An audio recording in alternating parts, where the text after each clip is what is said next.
افطاری کے بعد پڑھنا سنت ہے اور افطاری سے پہلے پڑھنا سنت نہیں ہے، کیونکہ رسول اللہ صلی اللہ علیہ وسلم نے افطاری کے بعد پڑھی ہے۔ کیا زید کی یہ بات درست ہے؟ ابو فصیح کوئٹہ سے۔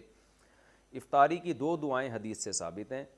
ایک دعا ہے ذهب الظما وابتلت العروق وثبت الاجر ان شاء اللہ، پیاس چلی گئی اور رگیں تر ہو گئیں اور اللہ نے چاہا تو روزے کا اجر ہمارے اعمال میں لکھ دیا گیا۔ یہ دعا عربی میں پڑھی، پھر اس کا ترجمہ ہے۔ تو یہ دعا تو بالاتفاق افطاری کے بعد ہے، جب آپ نے افطاری کر لی، طبیعت کو سکون حاصل ہو گیا، اس کے بعد یہ دعا پڑھیں۔ اور ایک دعا جو ابو داؤد میں مرسل حدیث ہے، صحابی کا واسطہ حذف کر کے تابعی ڈائریکٹ نبی صلی اللہ علیہ وسلم سے نقل کرتے ہیں۔ وہ دعا کیا نقل کرتے ہیں؟ حدیث مرسل ہے، اللہم لک صمت وعلی رزقک افطرت۔ تو اس کے بارے میں آتا ہے کہ کان اذا افطر، نبی صلی اللہ علیہ وسلم جب افطار کرتے تو پھر آپ یہ دعا پڑھتے، اللہم لک صمت وعلی رزقک افطرت، اے اللہ میں نے تیرے لیے روزہ رکھا اور میں نے تیرے ہی لیے افطار کیا۔ اس دعا کے بارے میں فقہا کا اختلاف ہوا ہے کہ یہ افطاری سے پہلے پڑھنے کی ہے یا افطاری کے بعد پڑھنے کی ہے۔ جو حضرات جنہوں نے اچھا نبی سے نہیں پتا صاف لفظ واضح طور پر کہ آپ افطاری کے بعد پڑھتے تھے یا پہلے پڑھتے تھے، تو جن حضرات نے حدیث کے ظاہری الفاظ کو دیکھا، جو الفاظ میں بھی پڑھ کے سناتا ہوں، جنہوں نے حدیث کے ظاہری الفاظ کو دیکھا انہوں نے کہا کہ یہ افطاری کے بعد پڑھی جائے گی۔ حدیث کے ظاہری الفاظ کیا ہیں؟ کانا اذا افطر، نبی جب افطار کرتے، تو اس سے تو پتہ چل رہا ہے جب افطار کر لیتے، افطاری کے بعد یہ دعا پڑھتے۔ اور دعا کے الفاظ بھی کیا ہیں؟ اللہم لک صمت، اے اللہ میں نے تیرے لیے روزہ رکھا، یعنی پاسٹ کی بات ہے، وعلی رزقک افطرت، اور تیرے رزق پر میں نے افطار کیا، تو اس کا مطلب کر چکا ہے نا، تبھی تو دعا پڑھ رہا ہے۔ تو یہ ان حضرات کی رائے ہے جو یہ کہتے ہیں کہ افطاری کے بعد یہ دعا پڑھی جائے گی۔ لیکن دوسرے جو بہت سے علماء اس کے قائل ہیں کہ افطاری کے وقت یہ دعا پڑھی جائے گی۔ ان کی دلیل کیا ہے؟ وہ یہ کہتے ہیں کہ جو کام ہونے والا ہوتا ہے اسے بھی پاسٹ اور ماضی کے صیغوں سے تعبیر کیا جاتا ہے۔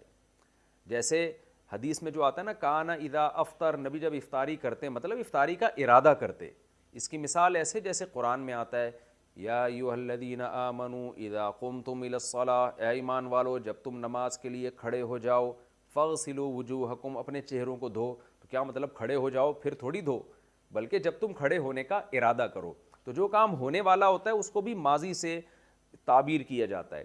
تو اذا افطر کا مطلب اذا اراد ان یفطر، نبی صلی اللہ علیہ وسلم جب افطار کرتے، یعنی جب افطار کا ارادہ کرتے، جب افطار کی نیت کرتے، اس وقت یہ دعا پڑھتے۔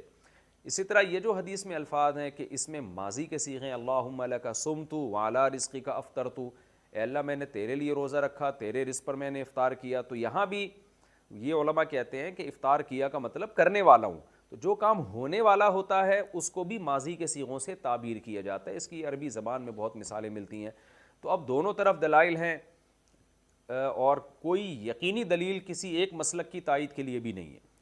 البتہ ہماری رائے میں یہ جو دوسرا موقف ہے یہ زیادہ دلیل کے لحاظ سے اس لیے افضل معلوم ہوتا ہے۔ دوسرا موقف کیا ہے کہ افطاری سے پہلے پڑھنی چاہیے یہ دعا، یعنی افطاری کے وقت، افطاری کا بالکل ٹائم ہو چکا ہے تو آپ کھجور کھانے سے پہلے، پانی پینے سے پہلے یہ دعا پڑھ لیں، اللہم لک صمت وعلی رزقک افطرت، یہ پڑھ کے آپ کھائیں۔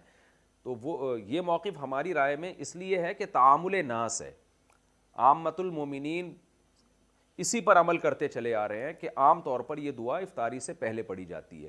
اور ویسے بھی دو دعائیں ہیں، تو ایک افطاری سے پہلے پڑھ لی جائے اور ایک افطاری کے بعد، کیونکہ افطاری کے بعد والی جو دعا ہے وہ تو متعین ہے، ذهب الظما وابتلت العروق وثبت الاجر ان شاء اللہ تعالی۔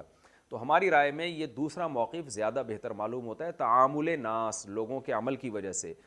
شریعت میں جو ہے نا اتفاق، اتحاد، ما رآہ المؤمنون حسنا فہو عند اللہ حسن، عبداللہ بن مسعود کا قول ہے کہ جس چیز کو مسلمان اچھا سمجھتے ہوں اللہ کی نظر میں بھی وہ اچھی ہوتی ہے۔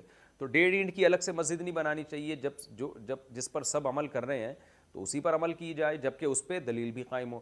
تو بہرحال دونوں طرف دلائل ہیں، کسی ایک موقف پر سختی کرنا، دوسرے کو برا بھلا کہنا، یہ درست نہیں ہے۔ اگر کوئی وہ والا موقف اختیار کرتا ہے کہ نہیں جی افطاری کے بعد ہی یہ دعا پڑھنی چاہیے، تو بھی ٹھیک ہے، تو بھی کوئی حرج نہیں ہے، تو کوئی حرج نہیں ہے اس میں۔ تو ہماری رائے یہ ہے کہ بہتر ہے کہ پہلے پڑھ لی جائے اور دوسری والی دعا افطاری کے بعد